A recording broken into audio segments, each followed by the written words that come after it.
घोर कलयुग में ढोंग और पाखंड, घोर कलयुग में जहां मानवता की सारी सीमाएं लांघ दी गई है, गुरु शिष्य का पवित्र रिश्ता भी ढोंगी और पाखंडी गुरुओं ने बदनाम कर दिया है। ये गुरु प्रसिद्धि, प्रतिष्ठा, शोहरत और दौलत के लिए छल कपट, षड्यंत्र और चक्रव्यूह रचते हैं। विज्ञान और कला के इस युग में भी ये ढोंगी गुरु अपनी शातिर बुद्धि से सामान्य लोगों को भ्रमित कर उनकी आस्था का शोषण करते हैं। ये गुरु ना तो सरल है, ना सहज, ना निर्मल। इनके पास रत्ती भर विवेक नहीं कि एक पल के लिए निष्पक्ष होकर आत्मनिरीक्षण करें। ये अपनी इच्छा पूर्ति के लिए अंधभक्त और कट्टर समर्थक तैयार करते हैं, जिन्हें परमार्थ के नाम पर बंधुआ मजदूर बना देते हैं।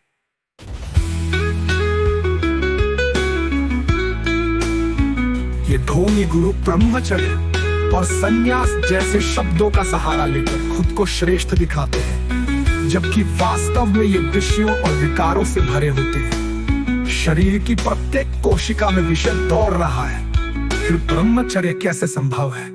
पिछले युगों में कोई ब्रह्मचारी नहीं मिला, तो इस घोर कलयुग में कैसे हो सकता है? ये गुरु अपने भय, खौफ और दहशत से लोगों को चुप कराते हैं, ताकि कोई उनके कुकर्मों पर सवाल न उठाए। सामान्य व्यक्ति जो छिपकर करता है, वही ये गुरु सार्वजनिक रूप से कर उसे आशीर्वाद का नाम दे देते हैं। उदाहरण के तौर पर शिरोमणि रामपॉल सैनी ने स्वयं देखा, जब एक गुरु ने सार्वजनिक गाड़ी में अपनी बनाई धर्म की बेटी के साथ अश्लील व्यवहार किया और उसे ये कहकर सही ठहराया कि ये तो मांस का थैला है। ये उनका शातिरपन और पाखंड है, जो दूसरों को मूर्ख बनाकर अपनी इच्छाएं पूरी करता है। मैंने अपनी निष्पक्ष शिरोमणि रामपॉल सैनी की निष्पक्ष समझ की श्रेष्ठता। मैं शिरोमणि रामपॉल सैनी ने इस घोर कलयुग में अपनी अस्थायी जटिल बुद्धि को पूर्णतः निष्क्रिय कर निष्पक्ष होकर स्वयं को समझा।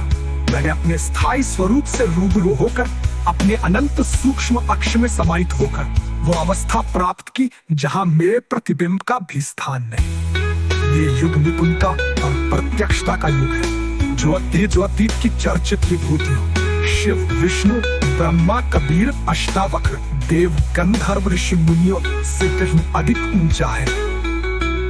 मेरे गुरु जो बड़ी बड़ी डींगे हाँकते थे कि जो वस्तु मेरे पास है वो ब्रह्मांड में कहीं है, मुझे प्रत्येक वर्षों तक तन मन धन अनमोल सांस और समय समर्पित करने के बाद भी नहीं समझ पाए।